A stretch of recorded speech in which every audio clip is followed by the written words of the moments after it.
Hey there, friends. Good morning. It is 5:32 a.m. and we're going to start with a chat about health and fitness before I go out on one of my walks. For those of you who are watching, my name is Toby. I am 41 years old and I am training to live an active, self-sufficient and adventurous life. I do so by minding my sleep, minding what I eat, and showing up for some strength training, strength conditioning training, mobility training, usually, but right now that's not possible because I am recovering from a back injury. I hurt myself trying to clean a kettlebell, very stupid injury, and I'm on the path to recovery, which is going well. So in the meantime, I'm doing a quick chat and I'm going out for a one and a half hour walk before the day starts. And we do that chat while I have prepare my coffee in the morning. So we have something to do while I am talking. I hope that makes sense to you. In any case, today we're going to talk about walking and weight loss, and specifically going to address why walking is important and one of the key factors actually in weight loss that we often overlook, and I think we often overlook it simply because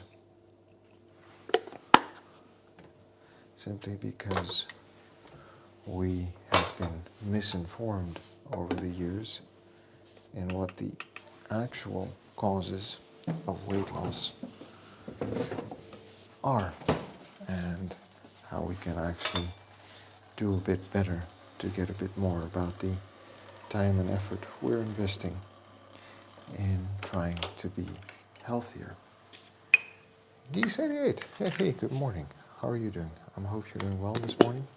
I know I'm doing fine. It's a bit cold outside. It's dropped down to 2 degrees, which is why I'm all dressed up in my tracksuit as I get ready to head out for some brisk walking, because I have realized that I need to pick up the pace to try and get as much as I can out of the walk. But I am doing much better. Thanks for dropping by and asking. How are you doing this morning? I hope you're doing all right, and I hope life is treating you well where you're at in the world. And I hope you're having a good end of Monday or start of Tuesday. I think you're in Texas. Are you in Texas also?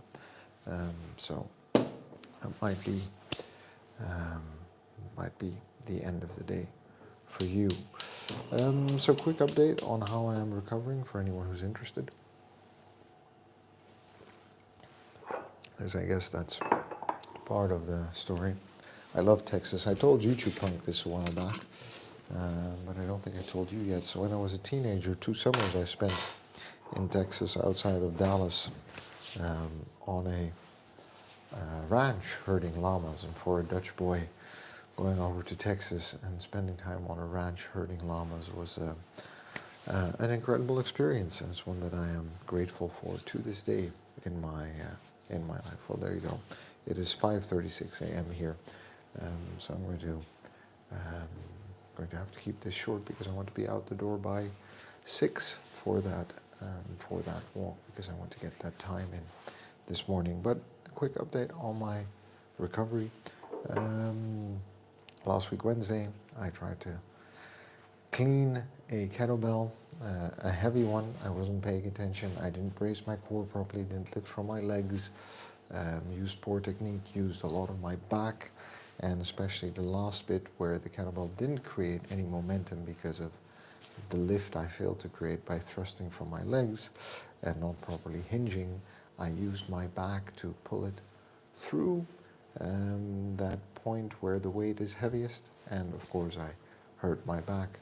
I got very lucky because it doesn't seem like there's any permanent damage, doesn't seem like I have any lasting back pain, just a bit of soreness and stiffness in the legs that is getting steadily less and less.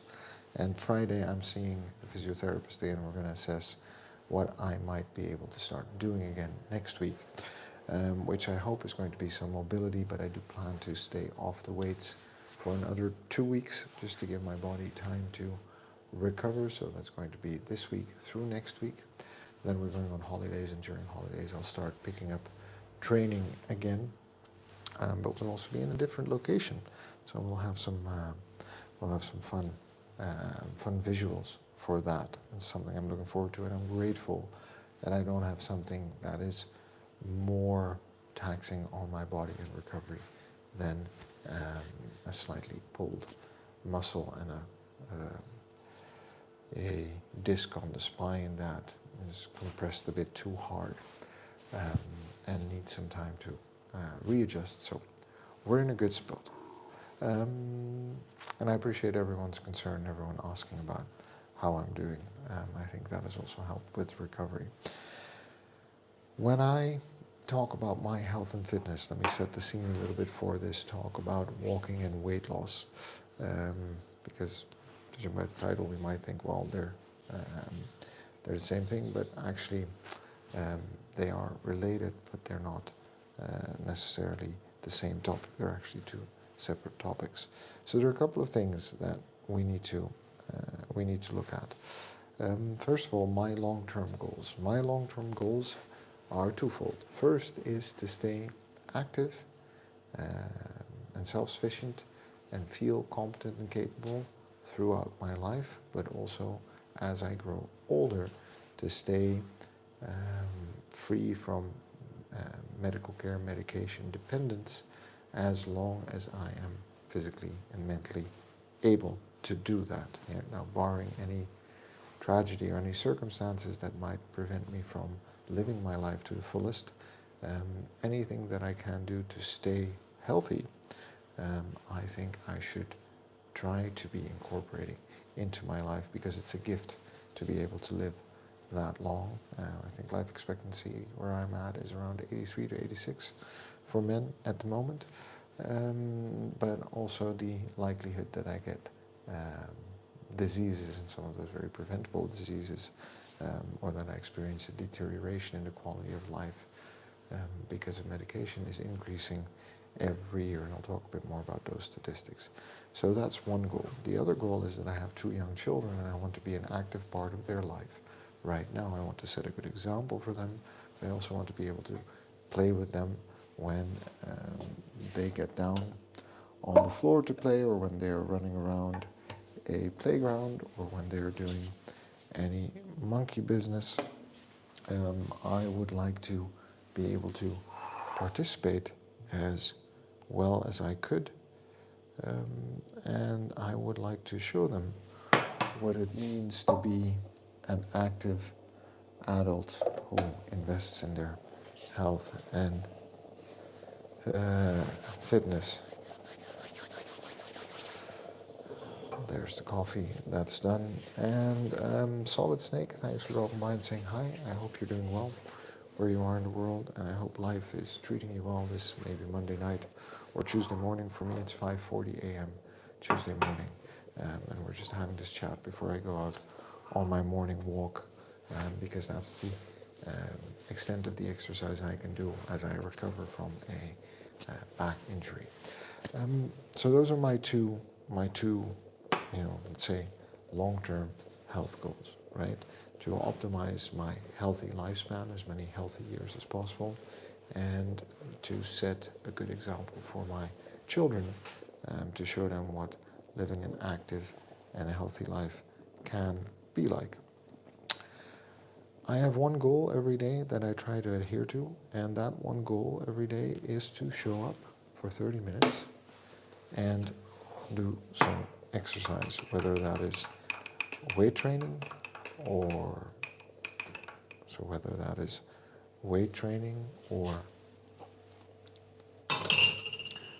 mobility training or conditioning training or strength conditioning training. Doesn't matter, as long as every day I show up for 30 minutes and do something. And that is my path to investing in my general health and fitness, very specific, increasing my aerobic capacity, improving my bone mineral density, and maintaining my muscle mass and my strength. So maintaining my overall ability to perform physically over time. There are other things that we need to consider in terms of health and fitness. Let's start with one big one. And that is the fact that we live a life that is too sedentary. If you look at the way life is designed right now, the way society is designed, the way things work, so we sleep, we wake up, we sit to eat, we move around a little bit, we either take a car or a train or a tram or a tube, where we sit, maybe we are forced to stand, but we're not really moving around, right? So our heart rate comes down, we get out, we get to work. Generally, a lot of work is done in a seated environment, sitting, not moving around. We do the commute back home, we sit to eat, we sit to relax, we go back to sleep, right? And there are some small moments of activity in between. Sometimes we have sports once, twice a week. Some people are more active than others. If you're watching this channel, you're maybe doing a bit more than that. But many people live this particular rhythm of life. I'm not saying anything is good or bad, because everyone should live life the way they want to live it, but there is a issue with the amount of movement that is then present in our day if we want specific health outcomes.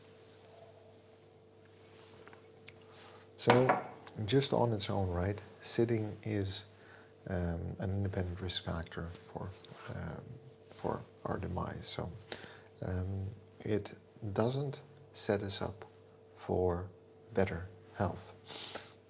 And we need to couple that to two things, right?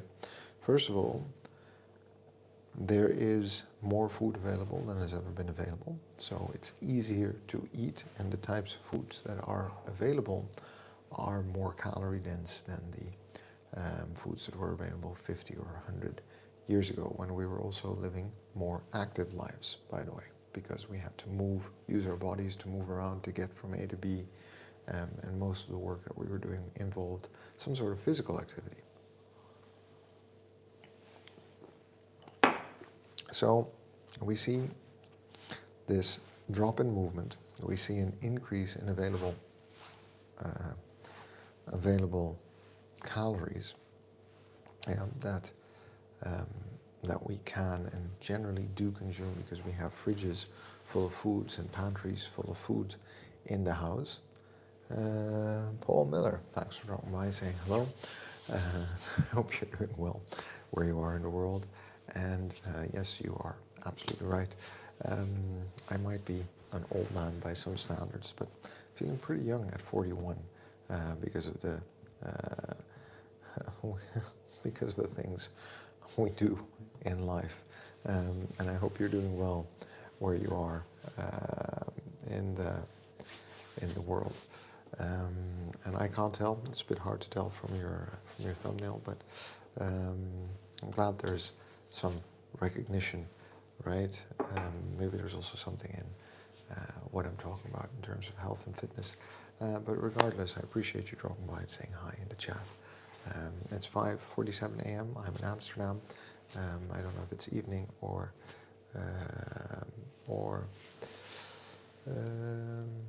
night where you're at, but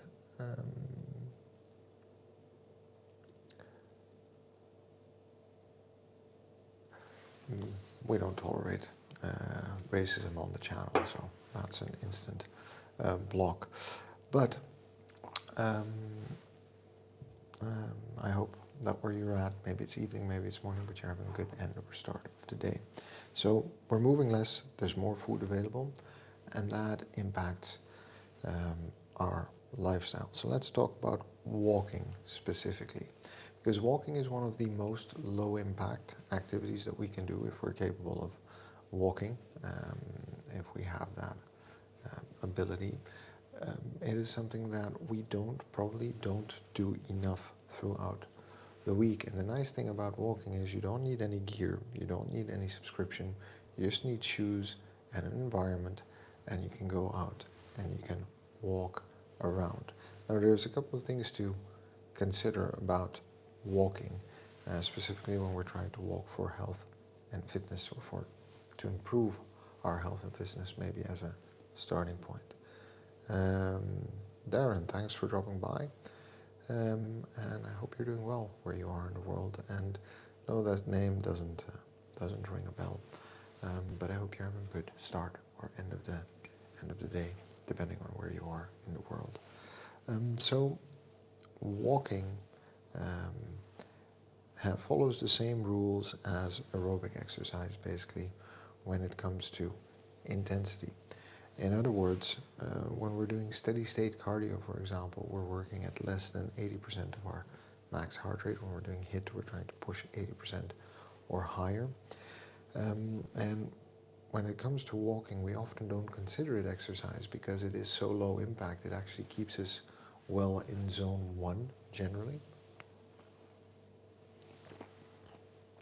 And I would like you to consider that we can walk and try to keep up the pace, put ourselves at 50, 60% of our max heart rate, right? So for me, that would be around between the 90 and the 110.